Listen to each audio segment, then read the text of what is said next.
Hello student, स्वागत है आपका अपने YouTube channel MH study point में। आज हम पढ़ने वाले हैं 10th क्लास के मैथ की एक्सरसाइज यानी कि प्रश्नावली 1.2। पिछली वीडियो में हमने 1.1 प्रश्नावली कवर की थी। इसमें हम 1 पॉइंट का वन शॉट पढ़ेंगे। प्रश्नावली 1.2 में पहला सवाल है, सिद्ध कीजिए कि √5 एक अपरिमेय संख्या है।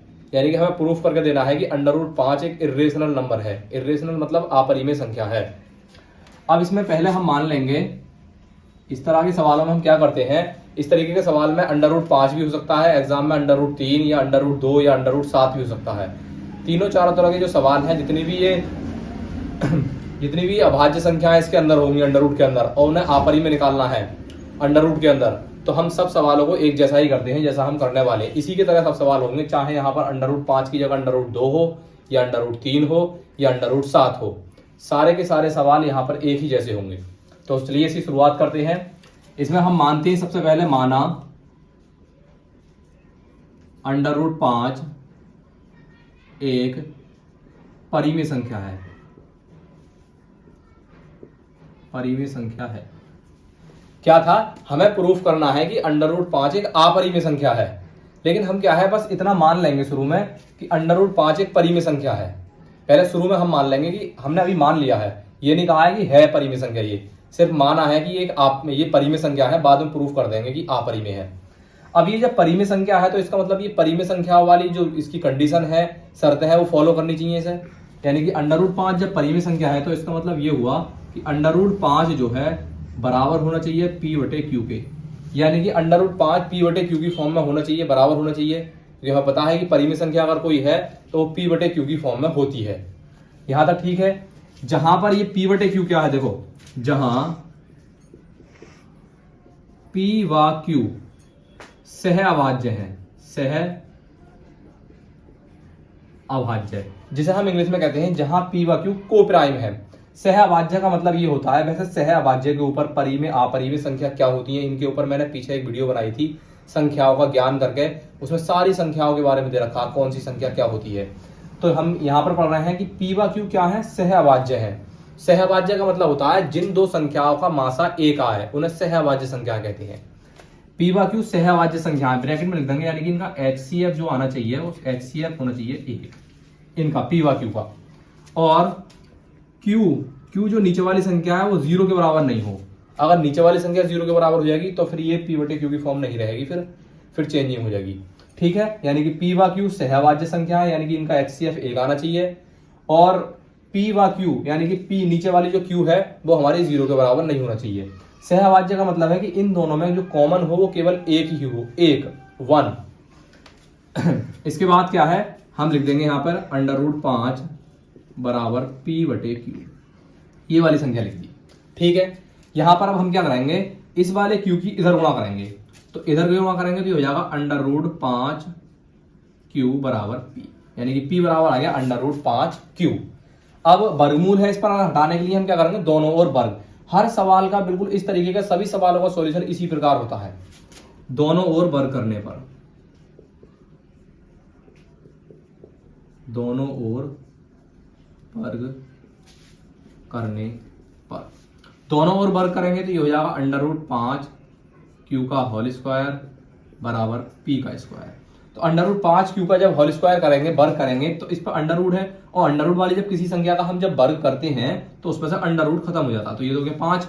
अब यहाँ पर Q है, Q के ऊपर अंडर नहीं है, Q अकेला है, तो Q के ऊपर जब वर्ग लगाएंगे हम तो ये हो जाएगा Q² और बराबर में P², यानी कि P² बराबर आ गया 5Q²।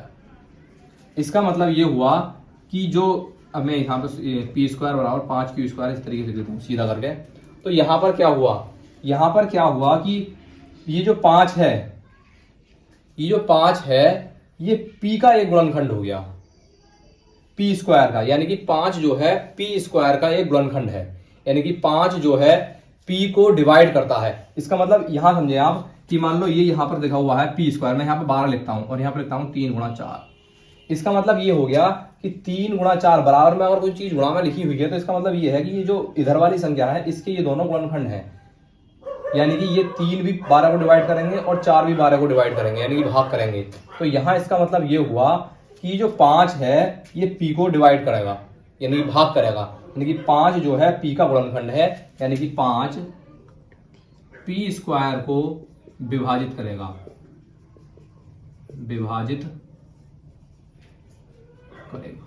अब 5 p स्क्वायर को विभाजित करेगा, यानी कि अगर कोई अभाज्य संख्या किसी के वर्ग को विभाजित करती है तो फिर वो उस जो वर्ग है, जिसका वर्ग है, उस संख्या को विभाजित करती है। इसका मतलब, इस लाइन का मतलब ये हुआ कि जो 5 है 5 p को भी विभाजित करेगा, p को भी विभाजित करेगा। यहां तक तो हो गई है एक कंडीशन, यहां तक समीकरण नंबर 1 कह रहे हैं। एक बात आ गई यहां तक निकल के कि 5 जो है p को विभाजित करेगा, यानी कि p को काटेगा। ठीक है, अब दोबारा में हम क्या करते हैं कि 5 p को विभाजित कर रहा है यहां पर, यानी कि 5 में कुछ गुणा की गई होगी तभी तो वो p को p के बराबर आ रहा है। यानी कि 5 में ऐसा समझें, ये लिखा हुआ है, मैं यहां लिखूं 12 बराबर 3 गुणा 4 लिखा। अब मेरे पास 4 नहीं है, सिर्फ इतना पता है कि 3 गुणा p है, 3 गुणा c लिख दो यहाँ पे, 3 गुणा c है। इसका मतलब 3 में किसी से गुणा की गई होगी तभी तो वो 12 के बराबर हो रहा है। यानी कि मैं लिखूं कि 3 विभाजित करता है 12 को, जैसे यहाँ पर 5 विभाजित करता है p को, 5 विभाजित करता है p को, उसी प्रकार 3 विभाजित करता है 12 को। तो 5 में भी तो किसी से गुणा की गई होगी तो वो p के बराबर बैठेगा, यानी कि p के बराबर होगा। जैसे कि यहाँ पर 3 में किससे गुणा हुई होगी कि 12 के बराबर बैठेगा, मान लो c से गुणा हुई होगी, तो c का मान कितना है, यहाँ पर हम आसानी से देख सकते हैं 4 होगा, 3 से 4 की गुणा की जाएगी तभी वो 12 के बराबर आएगा। ऐसे ही इसमें भी 5 में भी किसी न किसी संख्या से गुणा की गई होगी जिससे कि वो p के बराबर होगा, विभाजित करता है तो बराबर भी बैठेगा जरूर कुछ ना कुछ। तो हम कहेंगे कि माना 5 में c से गुणा की गई होगी, माना 5 में c से गुणा की गई होगी, या तो वो p के बराबर बैठेगा। यानी कि p बराबर हम क्या कह देंगे, p बराबर लिख देंगे 5c।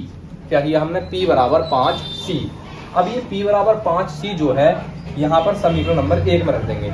या आप थोड़ा अगर कंफ्यूजन है तो आप इतना समझ लीजिए कि 5 जो है p स्क्वायर को विभाजित करता है तो 5 p को भी विभाजित करता है, ये बात तो क्लियर है।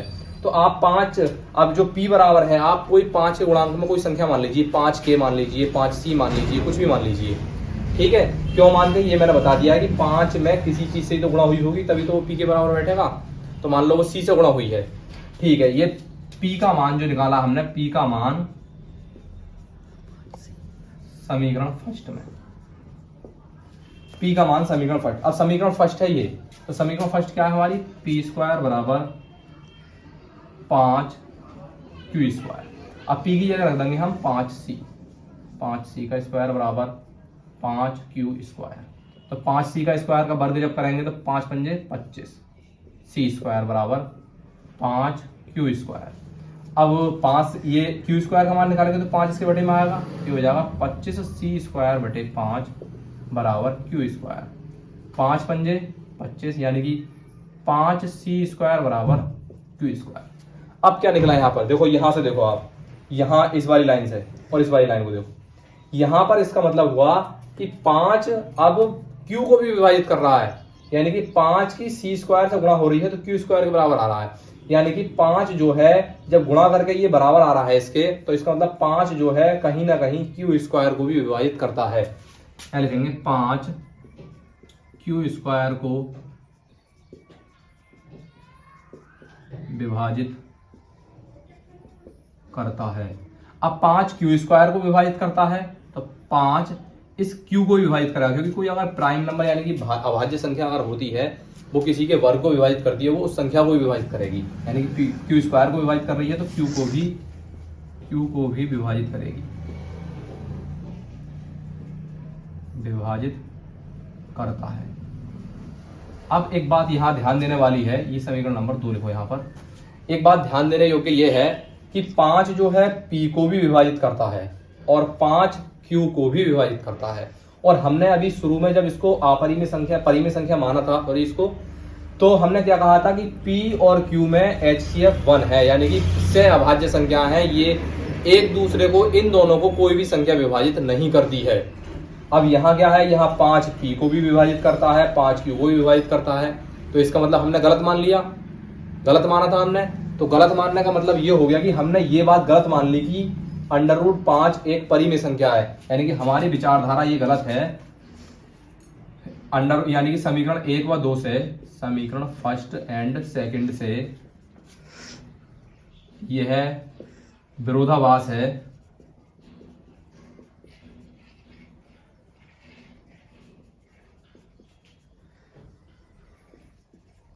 कि √5 एक परिमेय संख्या है, और हम कह देंगे अतः इसीलिए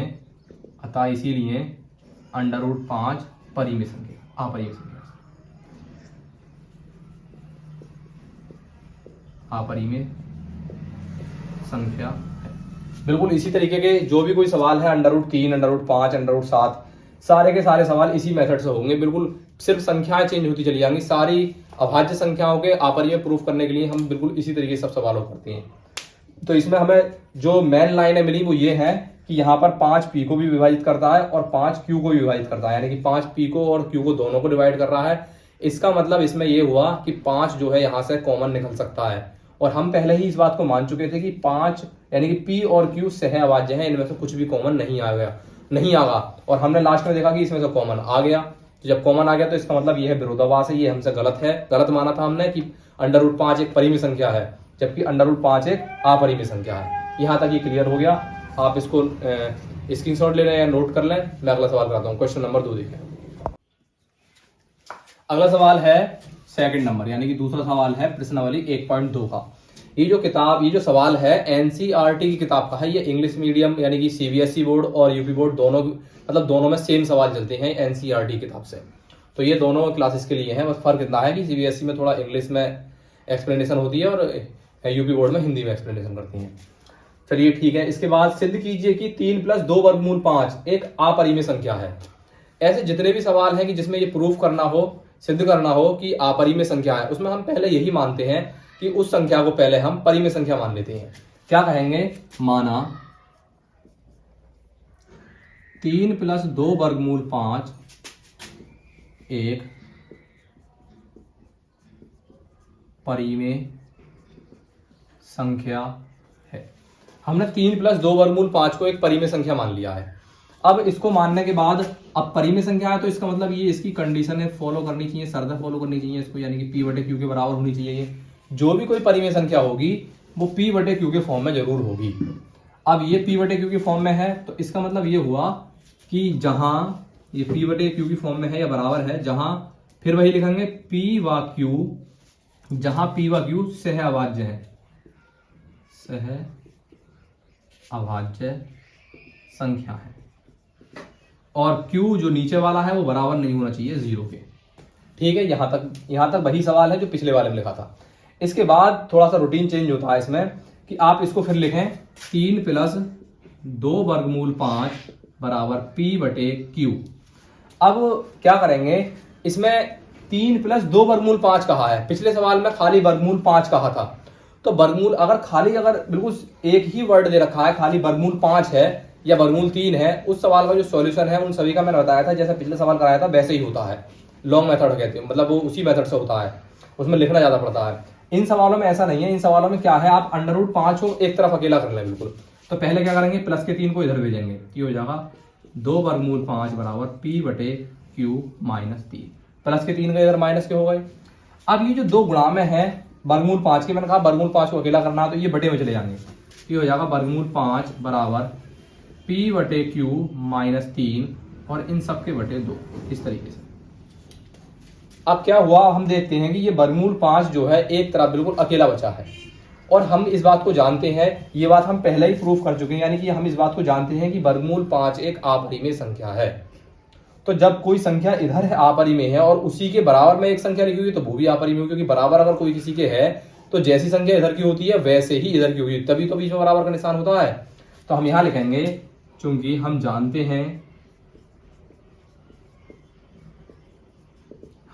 हैं कि वर्गमूल 5 एक अपरिमेय संख्या है, अपरिमेय संख्या है। अब वर्गमूल 5 अपरिमेय संख्या है, ठीक है, तो इसके बराबर वाली जो संख्या ये भी अपरिमेय होगी, यानी कि इसको मैं 2 को 1/2 लिख देता हूँ, बटे में जो 2 है 1/2 p/q माइनस 3, यानी कि ये वाली संख्या भी अपरिमेय होगी, अपरिमेय संख्या होगी। अब आप देखें ये भी अपरिमेय संख्या है, इसके बराबर वाली भी अपरिमेय संख्या है, तो इसका मतलब हमने गलत बात मान ली, ये गलत मान लिया कि ये एक परिमेय संख्या है, ये फिर विरोधाभास हो गया इस बात का कि ये अपरिमेय संख्या है। तो हम कह देंगे ये भी अपरिमेय संख्या है, ये भी अपरिमेय संख्या है, अतः 3 + 2 वर्गमूल 5 एक अपरिमेय संख्या है। बस यहाँ तक इसका सॉल्यूशन है, बस इतना ही इसका सॉल्यूशन है। अब इसमें आपने देखा कि जो सवाल, जिन सवालों में अगर ये बात प्रूफ करनी है ये वाली, तो उन सवालों को हमें उसी मेथड से लिखना पड़ता है जैसे हमने पिछला वाला सवाल किया था। लेकिन इस सवाल में केवल अगर कुछ साथ दे रखा है वर्गमूल वाली संख्या के, तो उस तरफ से हम वर्गमूल वाली संख्या की तरफ से उन्हें दूसरी तरफ भेज देंगे और उधर वर्गमूल, एक तरफ वर्गमूल वाली संख्या रख करके उसको अपरिमेय सिद्ध कर देंगे। ठीक है, अगला सवाल देखें, तीसरा क्वेश्चन। पहला सवाल है इसका, सिद्ध कीजिए कि 1/2 अपरिमेय संख्या, एक तरीके से, यानी कि सिद्ध कीजिए कि निम्नलिखित संख्याएं अपरिमेय हैं। तो पहला ये, दूसरा ये, तीसरा, 3 सवाल है इसके। तो पहले पहला वाला सिद्ध करेंगे कि ये अपरिमेय है। तो क्या करेंगे, वही मानेंगे हर सवाल में, जितनी भी सवालों में हमें ये सिद्ध करना है कि अपरिमेय संख्या है, उसमें हम पहले उसको परिमेय संख्या मानेंगे, तभी सिद्ध करेंगे। माना 1/2 एक परिमेय संख्या है। अब ये परिमेय संख्या है तो आपको पता है कि जब ये परिमेय संख्या है तो p/q की फॉर्म में होनी चाहिए। ठीक है, अब p/q की फॉर्म में होने के बाद क्या होना चाहिए कि p व q, जो पहले लिखा था वही लिख रहे हैं बिल्कुल सेम, p व q सहअभाज्य संख्या है।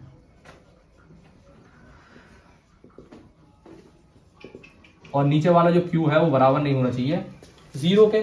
अब ये 1/2 बराबर p/q है, तो क्या करेंगे, हमें वर्गमूल 2 पता है कि अपरिमेय है, तो वर्गमूल 2 को ऊपर रखेंगे, तो इसके लिए q की गुणा इधर हो जाएगी, p/, में आ जाएगा और √2 इधर चला जाएगा, ये हो जाएगा q/p बराबर √2 एकम √2।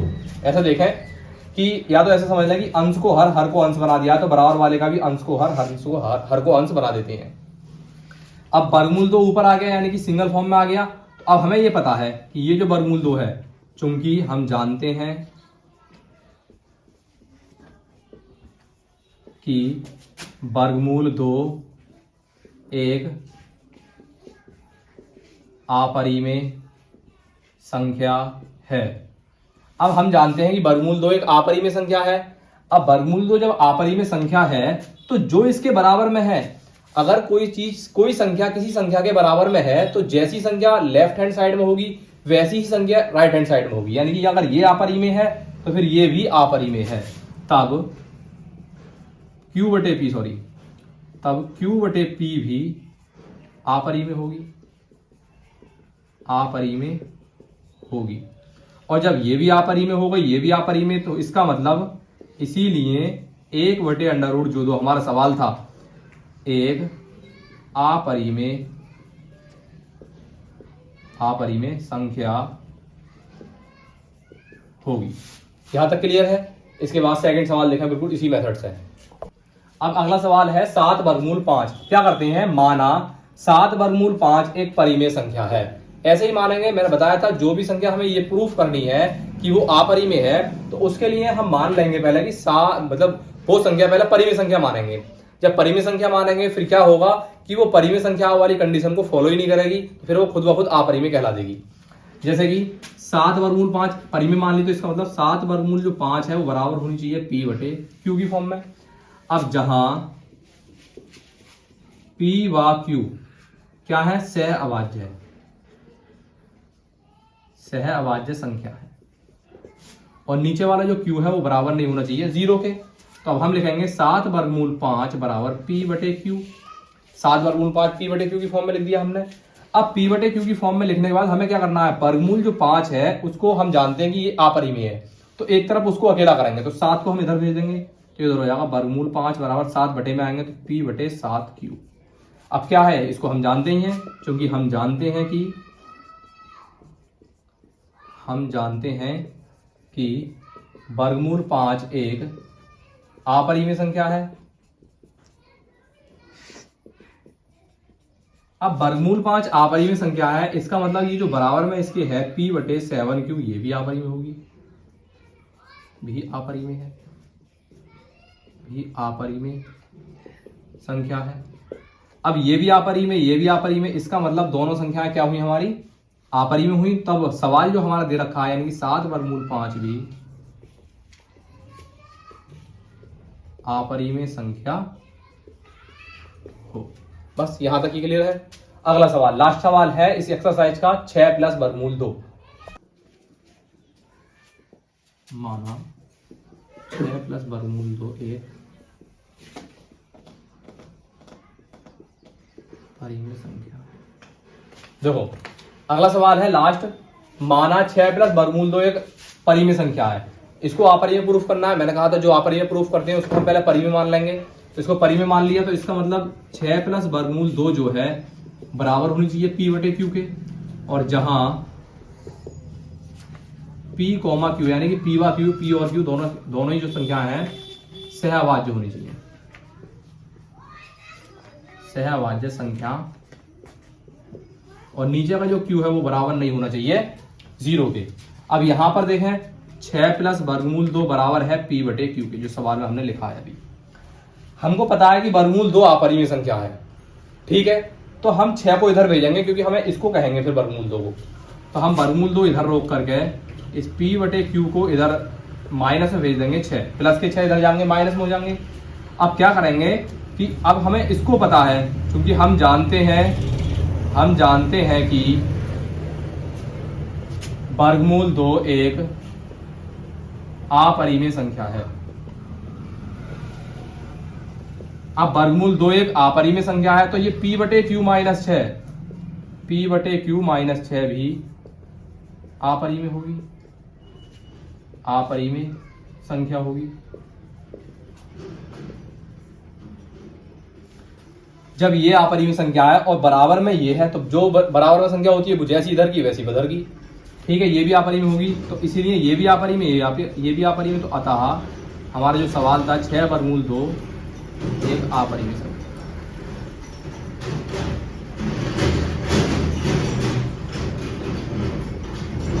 आपने ये देखा, इस तरीके से हमने 1.2 यानी कि 1.2 प्रश्नावली हमने कवर की है, और यहाँ पर 1.2 जो प्रश्नावली के सारे सवाल हमने इसमें हल कर लिए हैं। आई होप कि आपको वीडियो अच्छा लगा होगा। इसके बाद हम ऐसे ही स्टेप बाय स्टेप आप प्रश्नावली 2 स्टार्ट करेंगे। प्रश्नावली 2 का अगर हो सकता है कि पूरी प्रश्नावली 2 को एक वीडियो में डाल दें, या 2.1 या 2.2 एक साथ मिला करके डालें, कि जो भी है इसी तरीके से आपकी जो किताब की प्रश्नावली है सारी की सारी कवर की जाएंगी। अगर वीडियो अच्छा लगा हो तो वीडियो को लाइक करें और चैनल को सब्सक्राइब करें। थैंक यू, जय हिंद।